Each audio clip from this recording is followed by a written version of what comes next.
I need a dollar, dollar, dollar, that's what I need. Hey, hey. Well, I need a dollar, dollar, dollar, that's what I need. Hey Young America, happy Monday! Yes, we are already in the month of May. Can y'all believe this? Time is freaking flying by. So, I know that everybody is excited. We're getting closer to the summertime. I'm hoping that you guys are beginning to plan your vacation or your staycation, whichever one you choose. Just make sure you're able to plan some time for you to relax and reload your little minds and reset yourself on life out there. Yes, my name is Jasmin Jones, and I am here presenting to you the weekly address to young Americans, where we come to talk about things we all care about. This show is sponsored by an organization called U, which stands for Young, Organized, and United. All right, so today's topic is about something that all of us have to deal with at some point of our lives, right? And if you haven't had to deal with it, lucky you. It is called the not impossible task: how to save even when you're living check to check. Now, this is something that's just a real experience for a lot of young Americans. You know, our salaries are still at an entry level or a kind of mid-level position, you know, unless you're lucky, but most of us are in that space. And so it does make it hard because life happens, right? And we know that every time you turn and you get a little money in your pocket, you get hit with something else, right? And something's pulling at your wallet. There is an unexpected expense or a bill you weren't thinking of. Just all these things that just kind of make you start living check to check. So with this, it can be frustrating. But what I'm here to tell you today is that it's not impossible. Okay, and that there are ways that you could begin to start working with the little bit that you have to begin to stack it up to be something bigger than what it was or what you could have even imagined.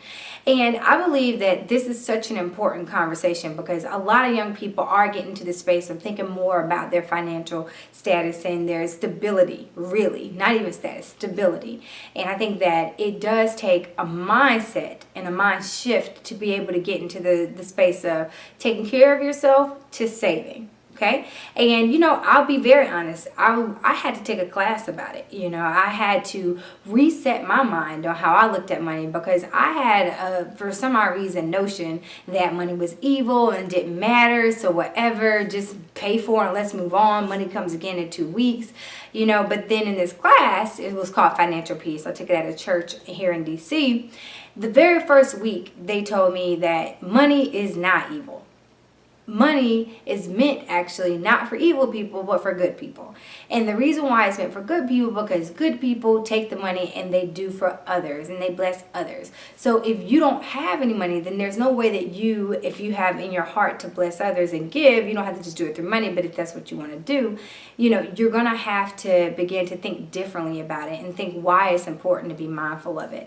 So today, what I want to do is, whether your reason for getting your money right is to save up for something big that you need or want, or whether it's just because you want to get out there and become a philanthropist one day, or whether you want to start saving for your kids because you don't want them to have to deal with any of the check-to-check living that you may be dealing with, that's fine. Whatever your motivation is, let's keep that going. But let's begin to really shape out how we can do this. So, of course, I have about 3 tips that I think are very important to think about. But please remember, there are tons of resources about saving out there. So I am not the only one. You got Susie Orman, you got Dave Ramsey, you got tons of people that can talk to you about how to start with your money. The point is you got to find out what works for you. So hopefully, you know, you're able to take something from today, but we're going to go ahead and dive in.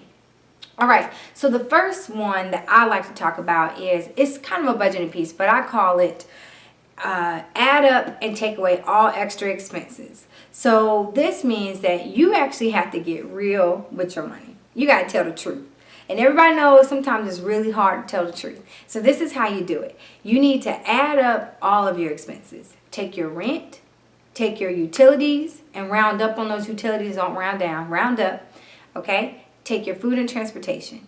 Add that all together, and then take all the monthly income that you have and subtract both of those numbers. If that number comes out negative, then something is up. Something either has to be taken away or you have to get a PT job. It's one or the other. And the reason why is because those are your basic things. So you're going to have to make sure you have enough to cover those. So we can't even talk about saving until we figure out how to do that. However, if there is anything left, No matter if it's just $10, $20, $50, if there's anything left, I want you to consider doing something different with that money. You could consider saving it all, or you could consider splitting it, and you can save part of it and then you can spend part of it, and you can spend it on whatever you like, whether it's a special meal or something like that. But just consider doing something different with the money, okay? And what I'm hoping is that it'll be saving it, okay? So that's the first piece that I want to talk to everybody about, is getting real with your money. The second piece is when you start to save, you do need a goal. But I think that I call this strategy called the save and reward strategy. I think that people need to attach an incentive to your saving. And the reason why is because that keeps you really motivated to do it. If you don't have a real incentive, whether it's making a certain goal or wanting to purchase something afterwards, then those things kind of,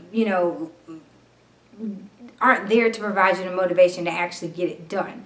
So what I believe is that you should attach an incentive or a clause next to your saving goal. And it could be, if I save this much, then I can purchase myself this. Now, the thing about saving and attaching an incentive, your incentive cannot deplete all of your savings. Then you didn't save nothing, okay? What your incentive needs to be is just something small, like a mini special meal or a mini little shopping spree where you get a dress and a shirt or a suit and a tie. Whatever that is, let that just be a little reward for making it thus far, because you did accomplish something. However, you have to be mindful that if you save this amount of money, you don't want to just get rid of it all or you're back at ground zero, okay? So please, if you're going to get out there and save, come up with a goal and then attach an incentive so that you can really work towards making that goal, okay? All right, and the very last piece is one that I think is essential to everyone living check to check, and that is start small. That's the thing about living check to check. Sometimes you just feel like, what's the point? I don't have anything. This is nothing. It doesn't matter. Well, starting small is important.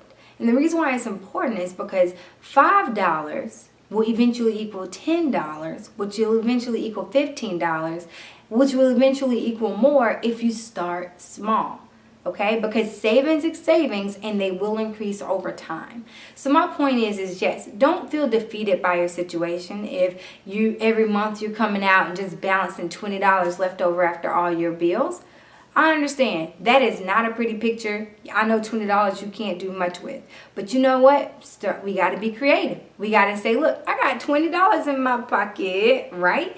And I'm gonna take 10, I'm gonna save it, and I'm gonna take 10, and I'm gonna go to the beauty salon. I know you can't do nothing with that, but maybe the beauty store, or go buy yourself something good to eat, like a good sandwich or something. Whatever you want to do. My point is to say that starting small is important because you have to change your mindset.